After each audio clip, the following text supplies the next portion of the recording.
வணக்கம் நண்பர்களே, உங்களுடைய பிஎஃப் பேலன்ஸை செக் பண்றதுக்காக நீங்க இபிஎஃப்ஓ வெப்சைட்டை விசிட் பண்ணும்போது உங்களால பேலன்ஸை செக் பண்ண முடியலையா? கவலை விடுங்க. இபிஎஃப்ஓ வெப்சைட் தற்காலிகமா க்ளோஸ்ல இருக்குங்க. அது எப்ப ரீஓபன் ஆகும், நீங்க அது வரைக்கும் என்ன பண்ணணும் அப்படிங்கிற எல்லா டீடைலும் பத்தி உங்களுக்கு சொல்ல போறேன். மறக்காம நம்மளுடைய தமிழ் இன்வெஸ்டர் அபிஷியல் யூடியூப் சேனலை சப்ஸ்கிரைப் பண்ணிக்கோங்க. இபிஎஃப்ஓ வெப்சைட்ல சாஃப்ட்வேர் மற்றும் டேட்டாபேஸை மேம்படுத்தும் பணி தற்போது நடைபெற்று வருதுங்க.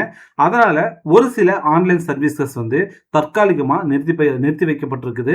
நான் நேரடியா அபிஷியல் வெப்சைட்ல போயிட்டு செக் பண்ணப்ப எனக்கு கிடைச்ச அந்த அறிவிப்பு தான் நீங்க பார்த்துட்டு இருக்கீங்க. இந்த அறிவிப்புல என்ன சொல்லியிருக்காங்க பாத்தீங்க அப்படின்னா, ஜூன் 26ஆம் தேதியிலிருந்து ஜூன் 29ஆம் தேதி வரைக்கும் எந்த சேவைகளும் இங்கே வழங்கப்படாது அப்படின்னு சேவைகள் நிறுத்தி வைக்கப்படும் அப்படின்னு தெரிவிச்சிருக்கிறாங்க. ஆனா இப்ப ஒரு புதிய அப்டேட் உங்களுக்கு வந்திருக்கு. அதாவது இந்த ஸ்கிரீன்ஷாட்டை பாருங்க. இபிஎஃப்ஓ சர்வீஸ் தற்போது கிடைக்காது. சேவைகள் பாத்தீங்கன்னா 2/7/2026 அன்னைக்கு மீண்டும் தொடங்கும் அப்படின்னு எதிர்பார்க்கப்படுகிறது அப்படின்னு தான் சொல்லியிருக்கிறாங்க. ஸோ உங்களுக்கு வெப்சைட் ஓப்பன் ஆகலை அப்படின்னு எந்த பதற்றமும் உங்களுக்கு தேவையில்லை. உங்களுடைய அக்கௌண்ட் எல்லாம் சரியாக தான் இருக்குது. ஸோ உங்க அக்கௌண்ட்ல எந்த பிரச்சனையும் இல்லை. வெப்சைட் அப்டேட் நடக்கிறதுனால தான் உங்களால உங்களோட பிஎஃப் கணக்கை எவ்வளவு பேலன்ஸ் இருக்கு அப்படின்னு செக் பண்ண முடியலைங்க. சரி, இந்த மெயின்டெனன்ஸ் காலத்துல என்னென்னலாம் பண்ண முடியாது, என்னென்ன பண்ணணும் அப்படிங்கிறத தெளிவா சொல்லிடுறேன் பாருங்க. உங்களுடைய பிஎஃப் கிளைம் செய்ய முடியாது.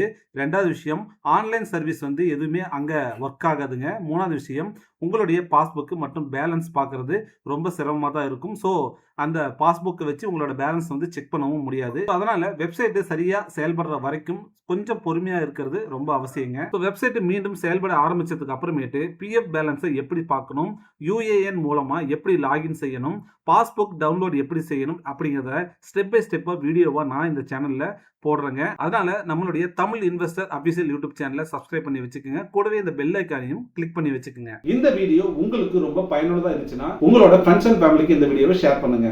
மீண்டும் ஒரு நல்ல ஒரு தகவலோடு சந்திக்கிறேன். நன்றி, வணக்கம்.